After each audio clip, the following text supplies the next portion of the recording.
first single, had the 5 little kids, and it was Christmas.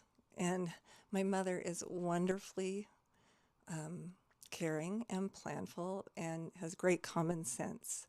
And so I'd been gone a little while. And my boys, when I was married, I'd bought them little leather bomber jackets because it was like Top Gun, and that was a cool thing to have. And my girls had those little puffy purple jackets, that they just loved. But my son, who grew up to be 6'7", his arms were coming out of the sleeves like elbows down, and they didn't fit. And my kids really loved those coats. And so Christmas Eve, when kids want to go to grandma's house and get toys and have good food and good fun and cousins, they went, and my lovely mother, I think she made the hats potentially, but she gave them new coats, new gloves, and new hats, which is great if you live in Utah in the snow, and at that time we did. But they were kids. So you know what they did, right? They threw them on the ground and cried. And I was terribly embarrassed and frustrated because I knew my mother meant well. And I knew that even though we didn't have much, there would be some toys under the tree the next day, not as many as they were used to, but it would be okay. And so I decided, I was dating somebody new, and I decided we should go see the Temple Square lights with the kids, and maybe a little spiritual experience would be good for us all, put things in perspective. Well, that year, I was still driving the VW van, which is not a great rig in the snow, but man, it did pretty good. We had unbelievable snow in Utah. It was incredible. I mean, that's all people talked about. Roofs were caving in. People were getting hurt shoveling their roof. We had several feet, like yay high, along our driveway that we'd shoveled down through to get in and out to go to work. And we'd shoveled our roof, which probably wasn't wise, but I really didn't want it to collapse. So there we are. We get in the van. We got all the kids. They're all complaining. They're all whining, and they're all starting to fight. It's just great, right? And it's a 20 to 30-minute drive, probably in that weather, to get from my mother's house to downtown Salt Lake, and then to find a parking spot. And it's dark and it's cold, and walk kids through this beautiful wonderland. And I'm thinking, what am I doing? And they were talking on the radio, because we didn't have Spotify, we just had the radio, about the winter. And they said there was a tremendous amount of homeless people. I don't know if this is 87 or 88, and they were having a really difficult time housing them. They'd opened up some temporary shelters, and people were in desperate need of coats and blankets. People were freezing to death. And so they said, if you have any old coats or blankets, and I thought, aha, here it is. Here's a chance for my kids to do something meaningful with their coats.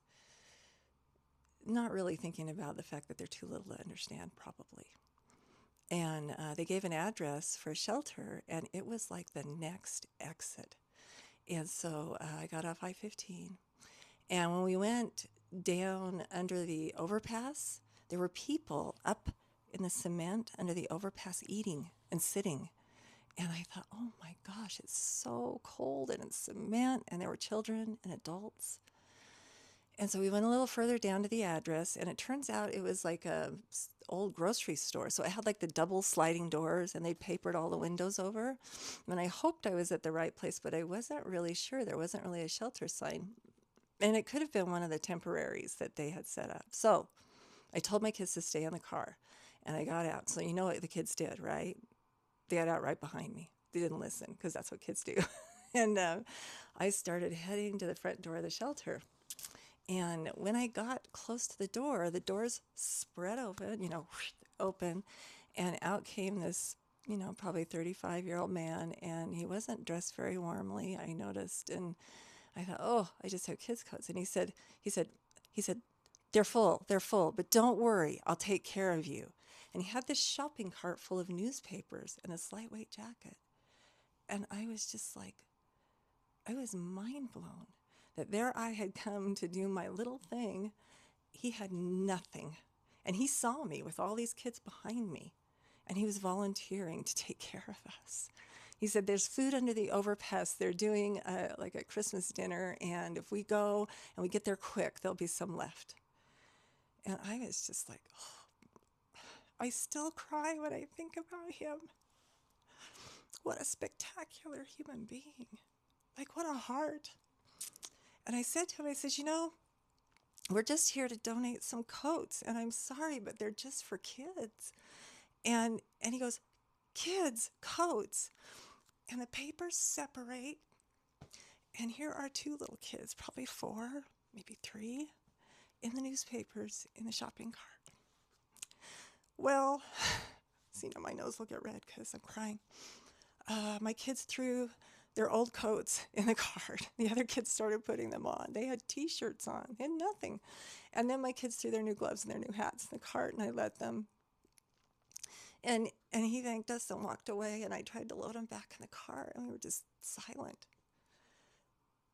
And then we talked about it. And I said, you know what? We don't have much right now. But that doesn't matter, because if he has something to give, we have something to give.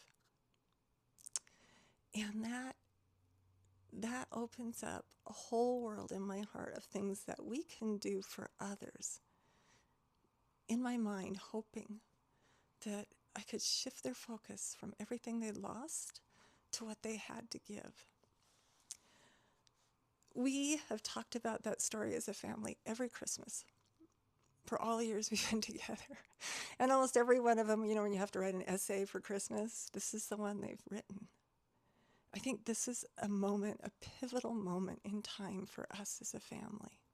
And I highly suggest if you have kids, I don't care how much you have or don't have, find a way for them to really get a chance to serve somebody and really connect like my kids did that day. Because I think that's why they went on to be helpers, police officers, search and rescue, nurses, all the things that they did, the military. They are a service-oriented group, and so was I after that. I had felt like I had nothing to give the world and just trying to get through school to teach. And I think that moment in time was another pivotal moment in my decision to try and change the world. Not a little part of the world, the whole world. And I was nobody. I had nothing. I'd put somebody else through school.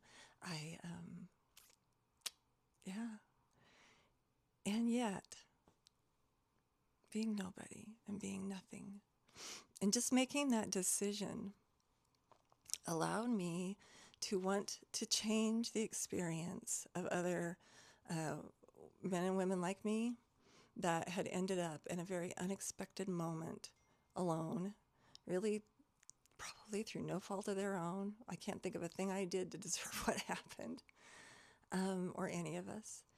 And even if we did, understanding that in those darkest times is when people need people to come sit with them.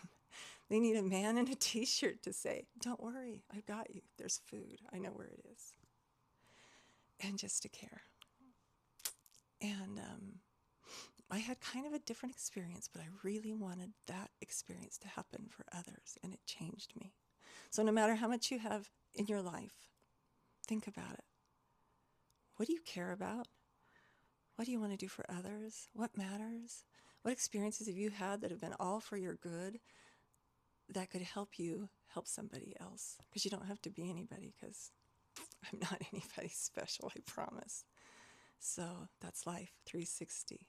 I'm at the other end now, and I can see how that moment in time and that little act of service changed my family. Now I wonder where those kids are and that man. Thanks for listening. Go be great.